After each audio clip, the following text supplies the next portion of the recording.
श्री वारा पुराण 210वां अध्याय कर्म विपाक एवं पाप मुक्ति के उपाय।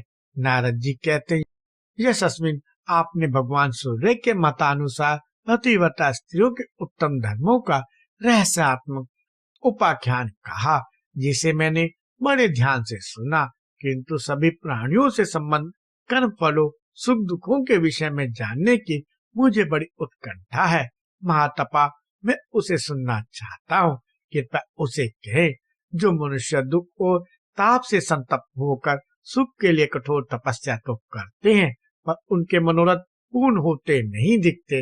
वे सब प्रकार के सांसारिक प्रिय तथा अप्रिय को त्याग कर सुख के लिए अनेक व्रत एवं उपाय का आचरण करते हैं, फिर भी सफल नहीं होते हैं। किसी न किसी प्रकार विफल कर दिए जाते हैं। लोक में यह श्रुति प्रसिद्ध है कि धर्म के आचरण से कल्याण होता है, पर देखा यह जाता है कि भली भांति कठोर तप करने वाले भी क्लेश के भागी बन जाते हैं। यह क्यों? को इस अवधिज, स्वदेज, अंडज और जरायुज 4 प्रकार के पूर्वग्राम वाले जगत का संचालन करता है। धर्मात्मा कौन किस द्वेष के कारण मनुष्य की बुद्धि को पाप की ओर प्रेरित कर देता है? वह कौन है जो इस लोक में सुख तथा अत्यंत कठोर दुख भी उत्पन्न करता है? नारद जी के इस प्रकार कहने पर महामना धर्मराज ने कहा, आपने जो यह पुण्यमयी प्रश्न पूछा है, मैं उसका उत्तर देता हूँ। आप उसे ध्यान देकर सुने। मुनिवर, इस संसार में ना कोई कर्ता दिखता है और न करने की प्रेरणा देने वाला ही दृष्टिगोचर होता है। जिसमें कर्म प्रतिष्ठित है, जिसके अधीन कर्म है, जिसके नाम का कीर्तन होता है, जिससे जगत आदेशित होता है, प्रेरणा पाता है तथा जो कार्य का संपादन करता है, उसके विषय में कहता हूँ, सुनिए। ब्राह्मण, एक समय इस दिव्य सभा में बहुत से ब्रह्मर्षि विराजमान थे। वहाँ जो विचार विमर्श हुआ और मैंने जैसा देखा सुना उसे ही कहता हूँ। तात मानव जिसे अपनी शक्ति से स्वयं करता है, वह उसका स्व कर्म प्रारब्ध बनकर परिणाम रूप में भोगने के लिए उसके सामने आ जाता है। चाहे वह सुकृत हो या दुष्कृत, सुख देने वाला हो या दुख देने वाला।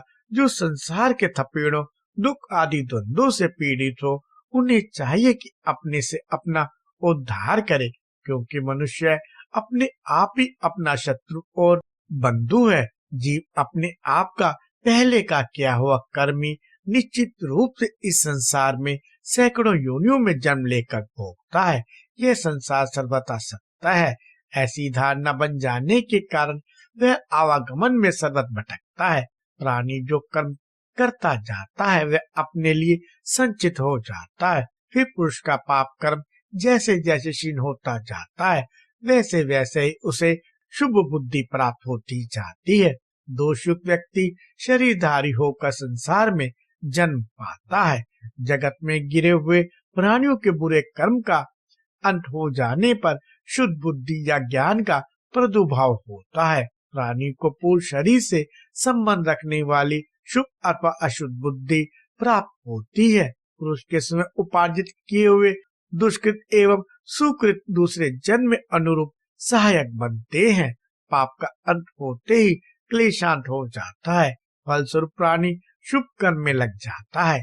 इस प्रकार मनुष्य जब सत्कर्म का फल शुभ और दुष्कर्म का फल अशुभ भोग लेता है, तब उसके विस्तृत कर्म में निर्मलता आ जाती है और सत समाज में उसकी प्रतिष्ठा होने लगती है।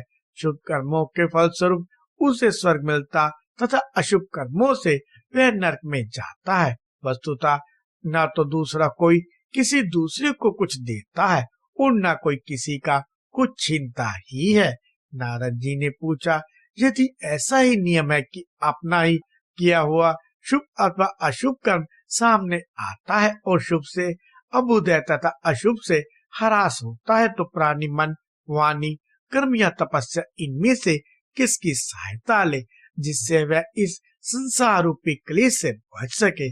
आप उसे बताने की कृपा कीजिए। यमराज ने कहा, मुनिवर, यह प्रसंग अशुभों को भी शुभ बनाने वाला परम पवित्र पुण्य स्वरूप तथा पाप एवं दोष का सदा सहारक है। अब मैं उन जगत श्रेष्ठा जगदीश्वर को, जिनकी इच्छा से संसार चलता है, प्रणाम कर आपके सामने इसका सम्यक प्रकार से वर्णन करता हूँ। चर और अचर संपूर्ण प्राणियों से संपन्न इस त्रिलोकी का जिन्होंने सृजन किया है, वे आदि मध्य एवं अंत से रहित है। देवता और दानव किन्हीं में यह शक्ति नहीं है कि उन्हें जान सके। जो समस्त प्राणियों में समान दृष्टि रखता है, वह वेद तत्व को जानने वाला सभी पापों से मुक्त हो जाता है। जिसकी आत्मा वश में है, जिसके मन में सदा शांति विराजती है तथा जो ज्ञानी एवं सर्वज्ञ है, वह पापों से मुक्त हो जाता है। धर्म का सार, अर्थ एवं प्रकृति तथा पुरुष के विषय में जिसकी पूर्ण जानकारी है अथवा जान लेने पर जो पुनः प्रमाद नहीं कर बैठता, उसी को सनातन पद सुलभ होता है। गुण अवगुण क्षय एवं अक्षय को जो भली भांति जानता है तथा ध्यान के प्रभाव से जिसका अज्ञान नष्ट हो गया है, वह पापों से मुक्त हो जाता है। जो संसार के सभी आकर्षणों एवं प्रलोभों की ओर से निराश होकर शुद्ध जीवन व्यतीत करता है तथा इष्ट वस्तुओं में जिसका मन नहीं लुभाता एवं आत्मा को संयम में रखकर प्राणों का त्याग करता है, वह संपूर्ण पापों से मुक्त हो जाता है। अपने इष्ट में जिसकी श्रद्धा है, जिसने क्रोध पर विजय प्राप्त कर ली है, जो दूसरों की संपत्ति नहीं लेना चाहता एवं किसी से द्वेष नहीं करता, वह मनुष्य सभी पापों से छूट जाता है। जो गुरु की सेवा में सदा संलग्न रहता है, जो कभी किसी प्राणी की हिंसा नहीं करता है तथा जो नीच वृत्ति का आचरण नहीं करता, वह मनुष्य सभी पापों से छूट जाता है। जो प्रसिद्ध धर्म कर्मों का आचरण करता है और निंदित कर्मों से दूर रहता है, वह सभी पापों से छूट जाता है। जो अपने अंतकरण को परम शुद्ध करके तीर्थों में भ्रमण करता है तथा दुराचरण से सदा दूर रहता है, वह समस्त पापों से मुक्त हो जाता है। जो मनुष्य ब्राह्मण को देखकर भक्ति भाव से भर उठता है और समीप जाकर प्रणाम करता है, वह भी सब पापों से छूट जाता है।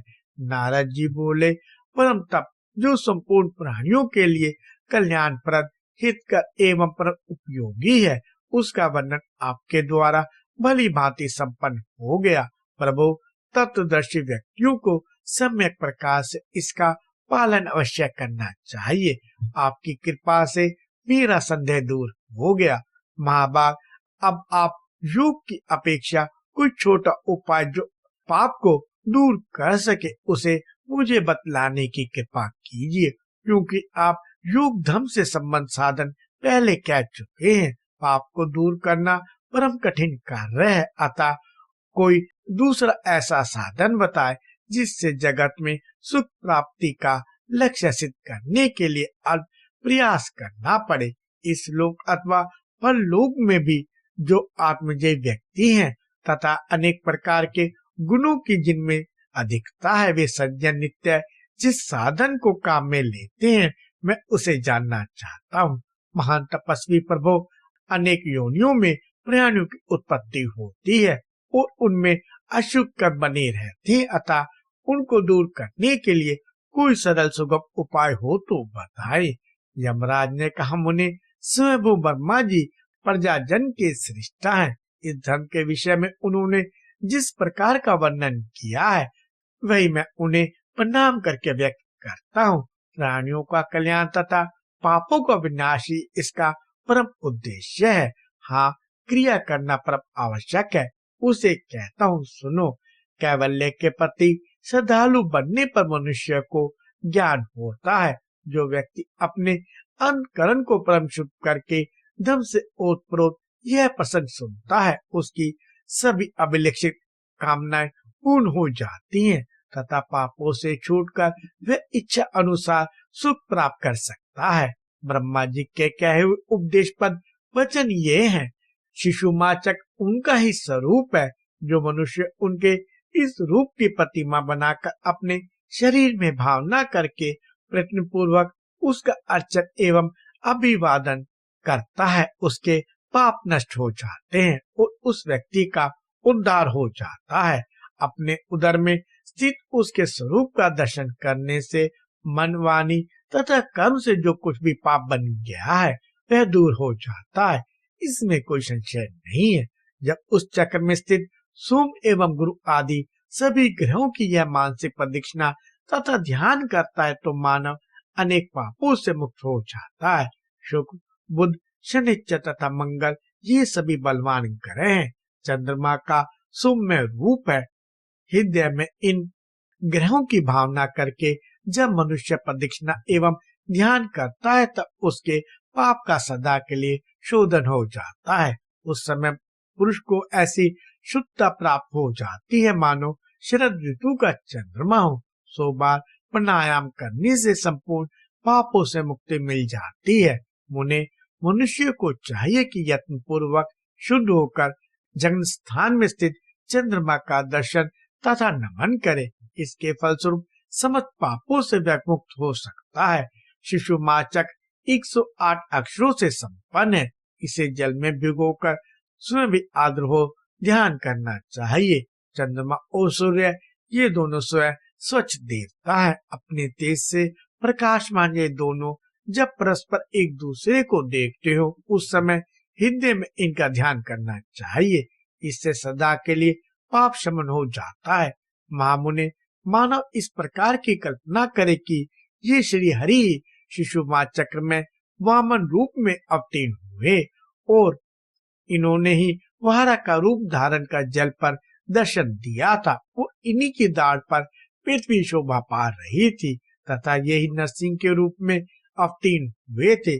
जल या दुग्ध के आहार पर रहकर उनकी आराधना करे, इससे उसका संपूर्ण पापों से उद्धार हो जाता है। जो विधि पूर्वक उन्हें प्रणाम करता है वह भी सभी पापों से छूट जाता है।